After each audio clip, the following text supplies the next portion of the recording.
latviešu tautas pasakas. Pateicīgie dzīvnieki. Dzīvoja reiz saimnieks Pēters vārdā. Tam bija kalps arī Pēteris. Izšķiršanas dēļ ļaudis bija saimnieki iesaukuši par lielo Pēteri un kalpu par mazo Pēteri. Pēdējais jau bija kāds 10 gadus saimniekam uzticīgi kalpojis, bet vēl ne graša algas nebija dabūjis. Mazais Pēters par to saimnieku apsūdzēja pie tiesas, bet, kad šī abus prāvniekus nevarēja samierināt, tad lieta gāja arvien tālāk, līdz beidzot nonāca pie paša ķēniņa. Tas noteica dienu, kad abiem bija jāiet tiesas priekšā. Noteiktā dienā no rīta abi devās ceļā uz galvaspilsētu. Kādu gabalu pagājušiem mazais Pēters ieraudzīja uz ceļa skudru. Jau viņš gribēja to samīt, bet šī lūdza, esi tik labs un nesamin mani. Es tev par to būšu gauži pateicīga. Mazais Pēters novērsās un gāja tālāk. Kādas verstis tālāk viņš ieraudzīja biti, kas ūdenī iekritusi, taisījās jau grimt, un lūdza garām gājējs, lai to izvalkot no ūdens. Saimnieks uz to nemaz nepaskatījās, bet kalps piegāja un bitīti izglāba. Bite par to gauži pateikdamās apsolījās vajadzības brīdī būt palīdzīga. Pienāca pusdienas laiks. Lielais Pēters apsēdās ceļmalā un sāka turēt pusdienas maltīti. Mazajam Pēterim gan arī gribējās ēst, bet tam nekā nebija ko ēst. Te viņš ieraudzīja balodu kokā tupam. Koku paņēmis, viņš gribēja to nosist, bet šis to gauži lūdza, lai nesitot.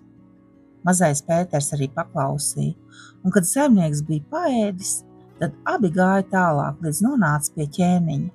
Ķēniņš tos tūliņ sauca priekšā un lika viņiem savas sūdzības izteikt. Bet saimnieks, redzēdams, ka lietas sāk griezties kalpam par labu, to slepeni apmeloja, ka viņš esot lielījies viens pats īsā laikā nokūl ķēniņa riepu. Ķēniņš šiem meliem ticēdams lika kalpu ievest rijā, kas bija pilna labības un durvis aizslēgt, lai nu kuļot.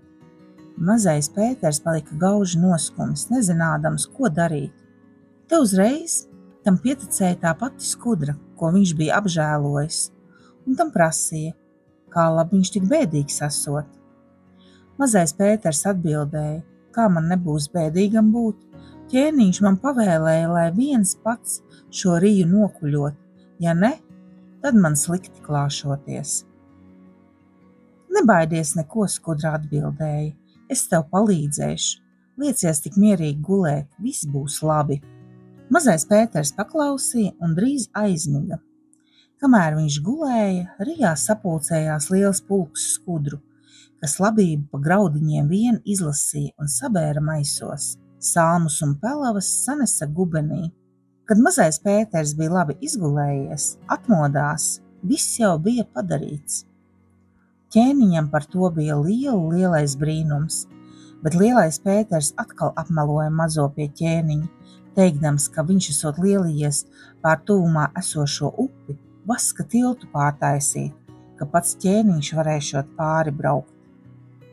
Ķēniņš nu mazajam Pēterim cieti noteica, ja līdz pusdienai tilts nebūšot gatavs, tad likšot tam galvu nocirst. Mazais Pēters aizgāja noskums uz upmalu, nezinādams, ko darīt, ko ne. Te atskrēja tā pati bite, ko viņš no ūdens bija izvilcis un prasīja, kādēļ viņš tik noskumis esot. Kā man nebūs noskumt, mazais Pēters atbildēja.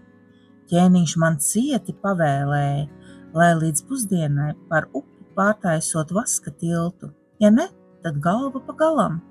Bite tam atbildēja, nebēdā nekā, liecies mierīgi gulēt, iekams atmodīsies, tilts būs gatavs. Mazais Pēters paklausīja un apgūlās, bet miegs tam nemaz nenāca, jo nežēlīgi gribējās ēst.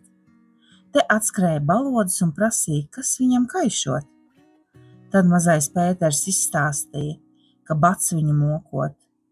Tad balodas tam teica, lai drusciņu uzgaidot. Aizskrēja un pa mazu brīdi atnesa visādus gardus ēdienus un dzērienus. Mazais Pēters nu ēda, dzēra un labi atspirdzinājies likās zemē un cieti aizmiga. Kad viņš atkal uzmodās, tad tilts jau bija sen gatavs. Nu arī ķēniņš atnāca un par skaisto tiltu brīnumu priecādamies uzslavēja mazā Pētera izveicību un mākslu. Viņš lika to bagāti apdāvināt, bet lielajam Pēterim nosprieda izmaksāt paģērēto algu un to vēl krietni nomizot.